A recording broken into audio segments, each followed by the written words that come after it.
In this video, we will be comparing Notesnook and Standard Notes.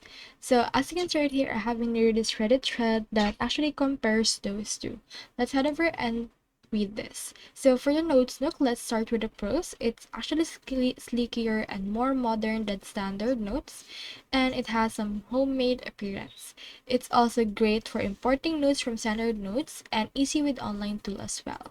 It has a versatile filtering system, and in Notesnook you can order by, sort by, and group by various parameters. It also have an attractive deal for educators and students, and it's a great tool for resolving conflicting notes. Now for the cons, let's talk about it. So standard note tags would safely translate the Notesnook folder hierarchy system, but this was not true. So you can log in into Notesnook until disable mobile VPN, and while Notesnook feels visually superior to standard note, it has its own variables.